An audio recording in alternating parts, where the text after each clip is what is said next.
the time has come. Salutations all, I'm Jockey. Welcome to, this is Combat for the Atari, released in 1977, although this is not the only game I'm going to be doing here today. There are a lot of Atari games I wanted to do, but after seeing how short Halo 2600 and Adventure both were, I realized I really can't do any of these unless I combine them into one video, or at least combine a few of them into several videos. So, at least that's what I'm going to be doing right now, is I'm going to be doing a whole bunch of Atari 2600 games, and we're going to be doing Combat. I'm going to eventually be doing like Centipede and Circus Atari and some other ones. And we're just going to see how it all goes. Maybe I'll do more of these in the future for other small games I can't really do huge gameplays on, but I just want to show these games off. You know, they're a huge part of gaming history after all. I mentioned in the last Adventure part how I had the plug-and-play Atari system, and I had a few games there. That's where a lot of my history with these games came from, but this wasn't one of them. This was actually, I think it was packaged in with Atari 2600, so still a very important part of the system's history. And anyway, basically, it's just a versus game you play. We can go and start it up here, pressing the button. I'm the red tank over there. And very slow controls, very simple, and you just, of course, have the shoot button as you do in Atari. Wow, that missile really went around just to get him, didn't it? But yeah, you just, normally there would be a second player controlling right now. I don't have a second controller plugged in right now. Maybe hold on, I'll go set one up right now. Let me try again. Okay, the second player's moving now. This is as close as I'm gonna get to co-op. Jaina, you can't play this, can you? Hey, get down from the shelf, Jaina. What are you doing up there? Jaina, come on. Go down. Down. So anyway, that's all there really is to this game mode, but Combat is actually a pretty interesting game that not only is it fun in that it's a versus game, which you can just play endlessly, but there are also several, as you can see when you hit I don't remember if it's the start or whatever button, it's when I hit enter anyway, but hitting this button will set up different kinds of levels with different things going on, different layouts, but not only that, some of them even change up your vehicles. So for example, if we go to 15 here, you can see we're in helicopters. Let's go ahead and give this one a shot. And oh my, that is okay. Up and down are inverted. This might have been one of the earliest games to actually do that. Have up and down like do the opposite. Left and right don't seem to be doing anything. Or wait, no, speed up, I guess. This kind of reminds me of using the wing cap in Mario 64, which I actually am one of the few people who likes using the wing cap in that game. What else we got? We've got more plain stuff. We got this one here where we're controlling two helicopters, I guess. Let's give that a shot. Oh, whoops, I accidentally skipped to the next one, but that's fine. Let's give this a shot. Oh, we're just straight up controlling both at the same time. This is rather odd. This level here, it looks like we're a bunch of small planes and he's like a giant one. This is odd. Let's give it a shot. Oh no, I'm the big one. Okay. I seem like I'm at a bit of an advantage, just saying. Now this game, I'm playing, I don't have an Atari joystick on me, but it's meant to be played with a joystick, which allows for much smoother movement. Unfortunately, I don't have that on me right now. What else do we got? We got jets here. How do these control? Let's see. Okay, these use left and right to move around. And up and down. Okay, so it's kind of like an inverse of the helicopters. This one, and it's also the case with the helicopter, it seemed like you can't really stop moving, unlike the tanks, where you're not moving most of the time anyway. What else is there? There's quite a few of these, it seems. Oh, we're back to the tank. So that's Combat. Very simple, kind of fun. I would absolutely recommend playing this with somebody else. I don't have anybody else right here. Let's go ahead and play Circus Atari. This one's also kind of meant for multiplayer, but you could enjoy it on your own. This is kind of like a breakout kind of game. As you can see, we have the blocks up there, and we have our own character down here. But the ball is other people, and we need to have them hit our seesaw mechanical thing here. So we're just bouncing these guys back and forth. You can switch directions, or you can switch sides with the fire button. But there's really not else to it. You want to get up there, and of course, just like Breakout, you want to like stay up there when you hit up there. And there's like momentum mechanics and such. And of course, just like Combat, there's other maps you can pick from with different obstacles.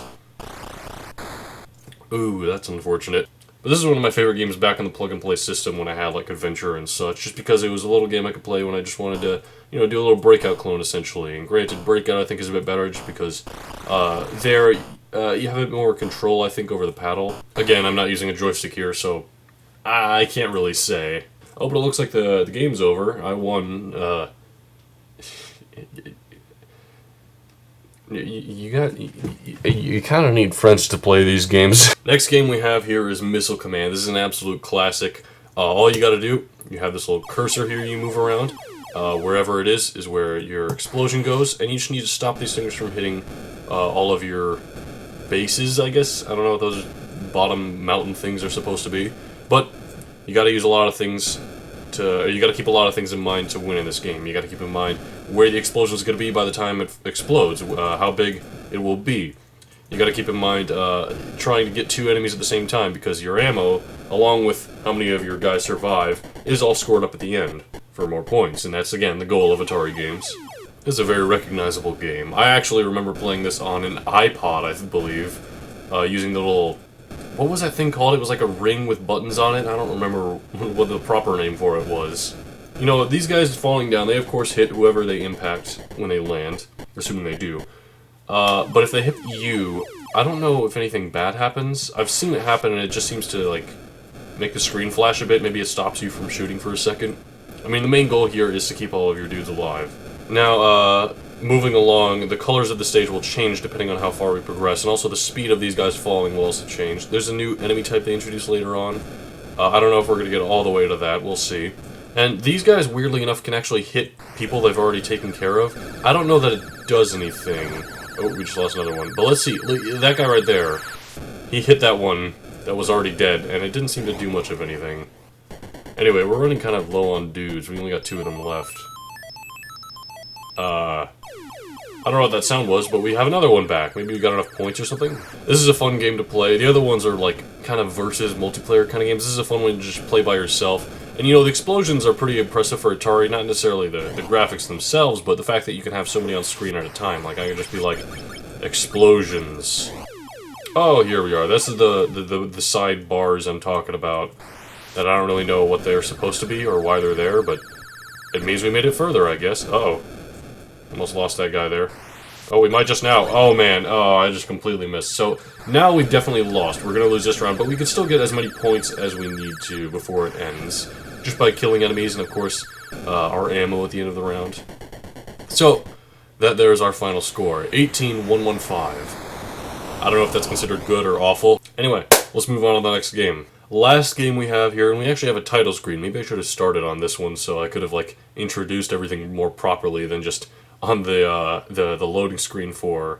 Or not the loading screen, but the level select screen for combat. But anyway, this is Centipede. Everyone knows Centipede is, right? It's just... You're just shooting at a centipede, and there's a spider down here. That's about all there is to it. This is another game I had on the plug and play, by the way. And given how many of the plug and play games I've mentioned in the past, people can probably figure out which one I had. I don't remember myself. Oop, we just died again. Oh my, what is that? What was that? I've never seen that before. What, is that a scorpion or a monkey? What's going on? I didn't play this one nearly as much as Adventure or Circus Atari or anything. But it's still a fun time. Looks like my score is reset since I lost, but that's a good place to call it there, I think. This is just on demo mode now. So I hope you guys enjoyed all of these little Atari games I wanted to show you guys. That's all. I just wanted to show you guys some Atari games, you know. You know, I kind of feel like doing something like this again. It was fun, you know, just going through a bunch of Atari games. In the meantime, I'm still grinding in Final Fantasy II, although I'm getting very far in that. I should be returning that series sometime next week, probably. And as for Fire Emblem Gaiden, I've recorded a lot of that to the point where there's now more parts waiting to be uploaded than there are uploaded already. So, yeah, I think I'm good on recording that for a little while, and, you know, there'll be a lot of it released throughout this week. In the meantime, Jaina hopefully isn't on a shelf right now. I gotta go and check. As always, thank you for watching and have yourself a very good day.